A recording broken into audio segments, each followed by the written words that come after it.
Dica número 1. Sou um homem do primeiro século. Dica número 2. Já sobrevivi a um apedrejamento e a um naufrágio. Dica número 3. Fiquei cego por 3 dias até ter minha visão recuperada por Ananias, que me batizou. Dica número 4. Fui um judeu, da tribo de Benjamim, e um fariseu extremamente dogmático. Dica número 5. A língua falada na minha região, na época em que nasci, era o grego koiné. Porém eu também era fluente em hebraico, aramaico e latim. Dica número 6. Já fui um perseguidor implacável dos cristãos, e estive diretamente envolvido na morte por apedrejamento do primeiro mártir cristão, Santo Estevão. Dica número 7. Tive minha vida completamente transformada durante uma viagem a Damasco. Dica número 8. Uma importante cidade brasileira foi batizada em minha homenagem. Dica número 9. Fui martirizado do lado de fora dos muros de Roma, onde estou enterrado até hoje.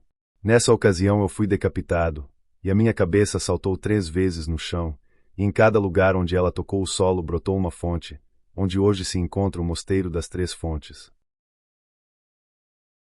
Dica número 10. Fui um cidadão romano, nascido em Tarso, na Cilícia, onde hoje é a Turquia. E já apelei a César, para escapar de uma punição injusta. Dica número 11. Silas, Timóteo, Barnabé, João Marcos e o médico Lucas foram alguns dos meus amigos e companheiros de viagens. Dica número 12. Já me chamei Saulo. Dica número 13. Jesus Cristo apareceu para mim e me perguntou por que eu o perseguia. Dica número 14. Sou um santo da Igreja Católica, e um dos nomes mais importantes da história do cristianismo. Dica número 15. Tive um papel importante na separação entre judaísmo e cristianismo. Dica número 16. Fui um apóstolo de Cristo, com a missão de pregar entre os gentios, e preguei em cidades como Tessalônica, Corinto, Éfeso, e até mesmo, no Aerópago de Atenas. Dica número 17. Escrevi grande parte do Novo Testamento.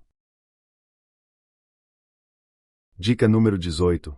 Tive um desentendimento com São Pedro em Antioquia, por ele se recusar a comer com os não-judeus, o que ia contra aquilo que o Senhor nos ensinou. Dica número 19. Preguei contra a circuncisão e as restrições alimentares da Torá.